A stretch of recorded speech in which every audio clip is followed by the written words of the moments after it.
olha, em relação a Lula e Bolsonaro, o Rubão já disse tudo o que a gente precisava dizer. Eu acho que a grande lição, a lição fundamental, que o pessoal que acompanha o Geoforça e os canais parceiros tem que tirar é de que aquilo que se chama hoje em dia de esquerda e direita são falsas oposições.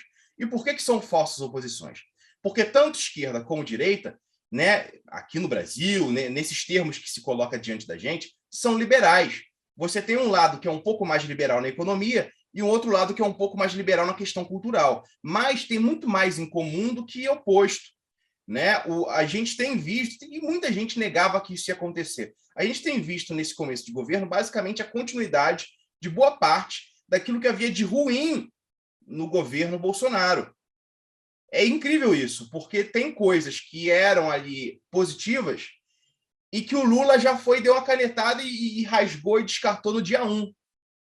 Mais coisas negativas, coisas que a gente batia, que a gente martelava, continuam. Aquelas reformas que foram implementadas nos últimos governos, não tem nenhuma sombra de que vai mudar. A PPI continua, né? Fala-se em novas privatizações e por aí vai. E aí, para não ser exaustivo, insistente, etc., a gente tem visto movimentações, inclusive, que são perigosas e que são bem problemáticas em relação à política externa brasileira, né? Nossas relações externas. Beleza, a gente vai reabrir a embaixada na Venezuela. Legal, ótimo, bom, mas isso tem um valor que, além da normalização das relações internacionais, que meio que, mesmo sem embaixada, já vinha mais ou menos acontecendo, apesar de algumas declarações extremamente estúpidas e imbecis da parte do governo do Bolsonaro, apesar de ser positiva essa normalização, na prática, ela tem um valor que é mais simbólico se você pegar o que há de negativo que a gente tem visto nas relações internacionais, que é cada vez mais uma postura de equidistância entre BRICS e Ocidente, que é uma posição que a gente não pode assumir. A gente tem lado nisso. O Brasil tem lado. Ah, não, o Brasil não tem. O Brasil tem lado. O Brasil é parte do BRICS. O Brasil possui interesse específico no advento da multipolaridade. A gente está num período que o conflito não é nem bem Rússia versus Estados Unidos. Aí a gente teria que assumir uma postura nem Washington, nem Moscou. Não é isso. Não é isso. A gente está naquele período difícil dos momentos anteriores ao parto de um novo mundo, basicamente. Né? A gente está naquelas dores da contração. São as dores da contração. Qual que é o velho mundo? O velho mundo é a unipolaridade. Qual que é o novo mundo? O novo mundo é a multipolaridade. Não tem meio termo em relação a isso. Não, é igual o meio... Né, o meio... a gente não pode usar certas palavras hoje em dia. O meio LGBT, né? O meio grávido, vamos dizer, meio grávido. Meio grávido, beleza. Nenhuma mulher está meio grávida, né? Ela ou está grávida ou não está. Não existe o meio termo entre unipolaridade e multipolaridade. Tá, tinha lá a bipolaridade, mas a bipolaridade era apenas um momento intermediário entre a multipolaridade que havia antes da Segunda Guerra Mundial e a unipolaridade, né? Aquilo nunca foi para ficar perpétuo, né? Para ficar permanentemente, né, estável por tempo indeterminado. Né? Então, assim, não tem meio termo entre unipolaridade e multipolaridade. O Brasil tem que tomar lado. Isso não quer dizer que a gente deva ficar fazendo discursos insultando os Estados Unidos, comprando briga, etc. Mas a gente tem que saber manter a postura. Hoje, por exemplo, o Lula falou que o Brasil se coloca contra a ocupação territorial da Ucrânia pela Rússia. Assim, o Lula não precisava fazer declaração a favor da Rússia. Basta não declarar nada. Basta ficar de boa, basta ignorar, basta... Se perguntarem para ele pede para perguntar para o ministro de Relações Exteriores. Né? Na verdade, ninguém perguntou de Ucrânia para ele. O cara estava na Argentina. Ninguém perguntou da Ucrânia para ele. Para que ele foi se meter a falar de Ucrânia? Dizer que está contra a Rússia estando ali na Ucrânia. Para quê? Qual a necessidade? Quem perguntou? Quem pediu? Ninguém perguntou, ninguém pediu. É claro que a Rússia sabe lidar com esse tipo de coisa.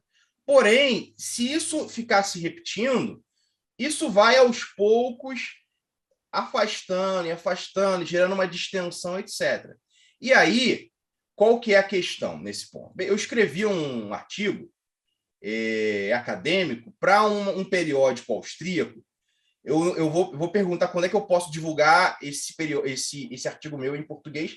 Eu vou postar no site da Nova Resistência, que trata exatamente da oposição, da dualidade entre G7 e BRICS. O nome desse periódico é Ágora Europa.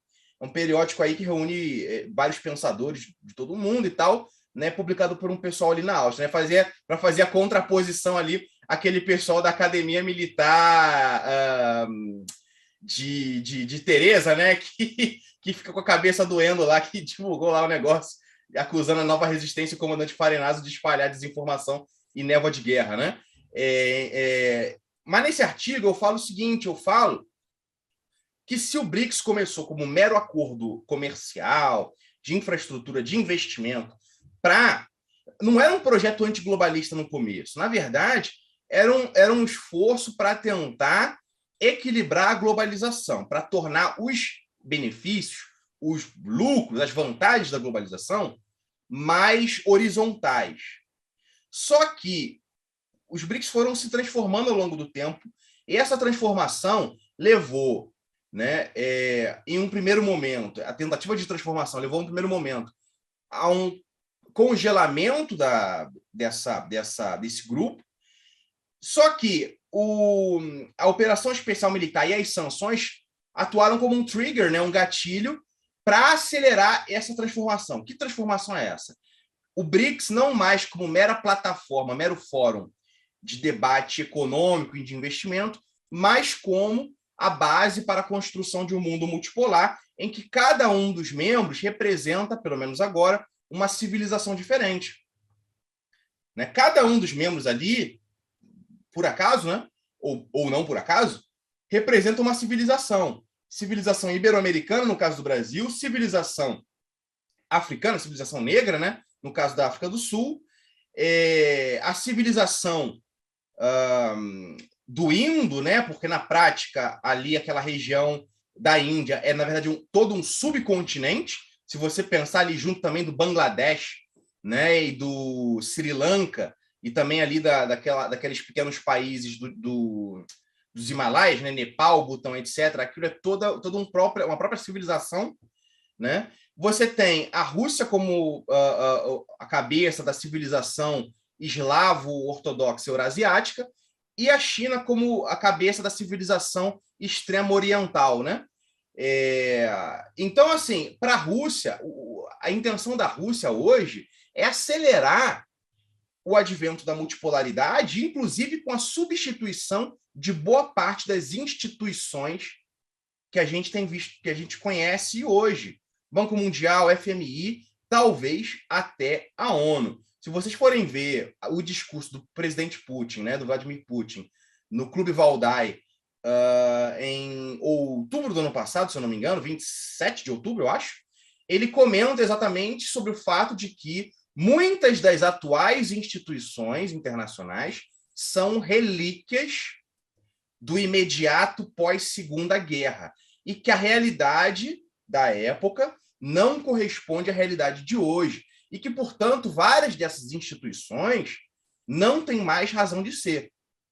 Né? Ou seja, o esforço russo, e inicialmente não era o esforço chinês, não. Os chineses só deram aquela estalada com a visita da bruxa lá em Taiwan, que aí eles deram uma...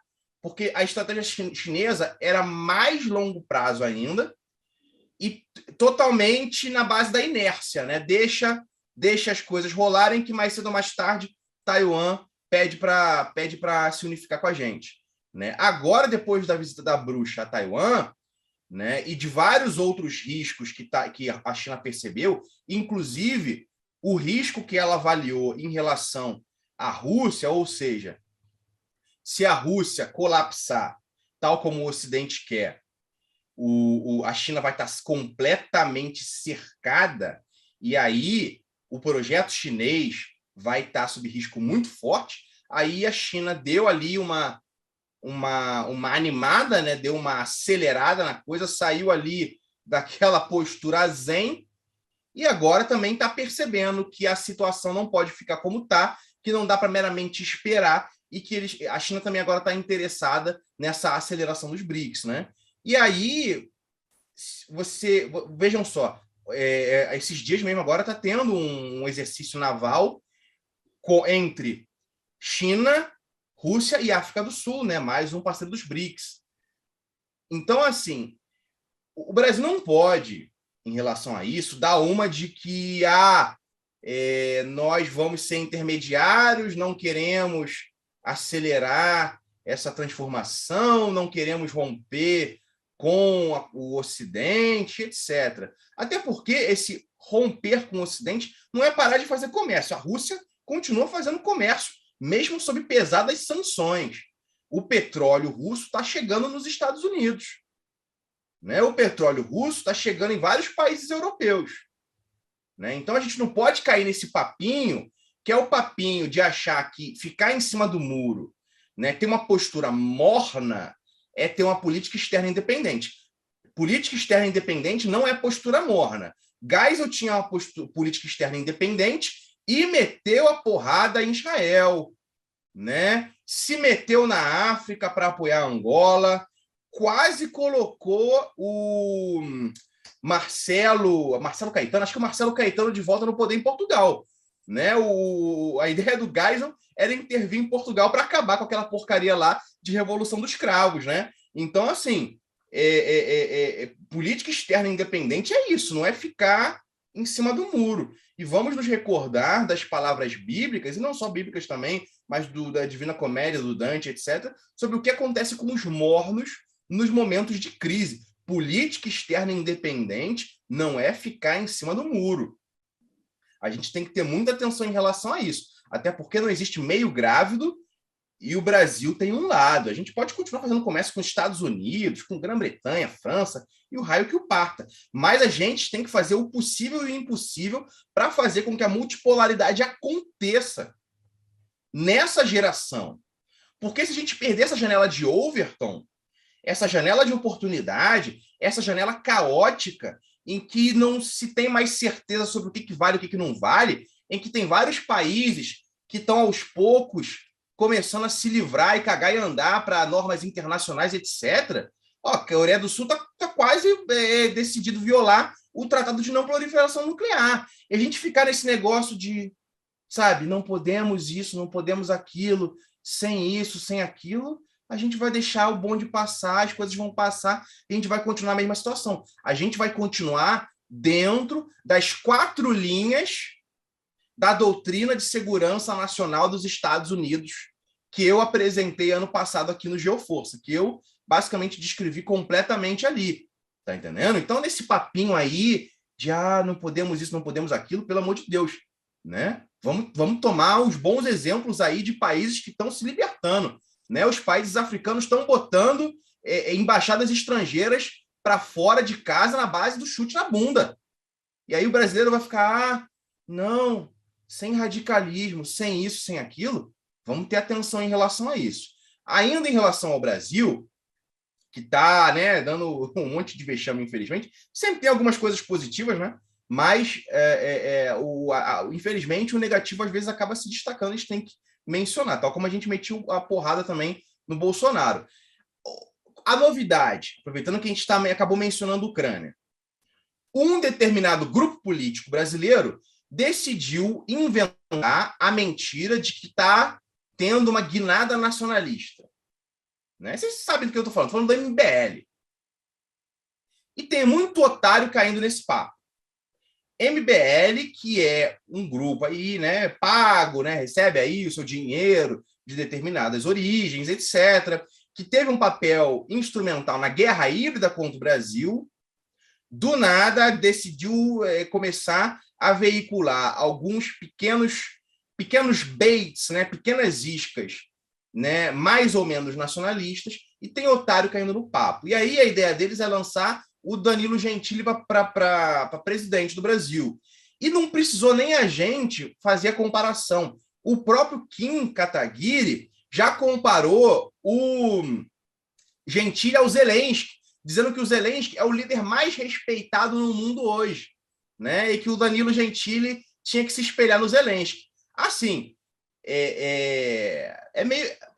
A gente pode se livrar de determinados malucos bolsonaristas que falavam em ucranização do Brasil, que a gente continua com gente defendendo na prática a ucranização do Brasil, né? Porque botar Danilo Gentili com que qualificação, né, como presidente? E pessoal, olha só, não é por nada, mas a gente espera mais de gente que se diz nacionalista, né? Cair nesse papo de MBL nacionalista, por favor. Se você tem mais de 20 anos de idade, isso é completamente imperdoável, né?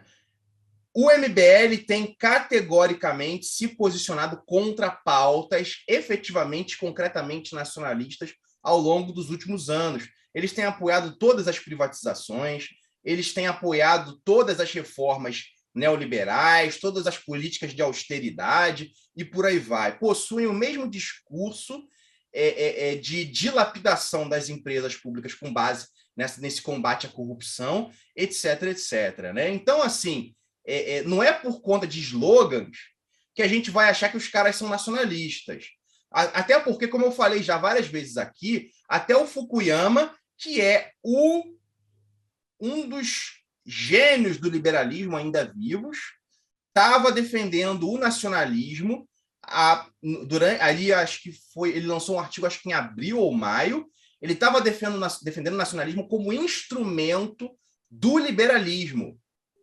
Ou seja, você tem uma sociedade, por exemplo, que você tem ali, vamos supor, às vezes você tem várias religiões, você tem grupos étnicos, etc. Então, ele defendeu o nacionalismo para você acabar com esses grupos, que muitas vezes são grupos que existem ali há séculos, etc., para tu nivelar todo mundo e aí você poder usar isso de base para continuar avançando na direção do globalismo.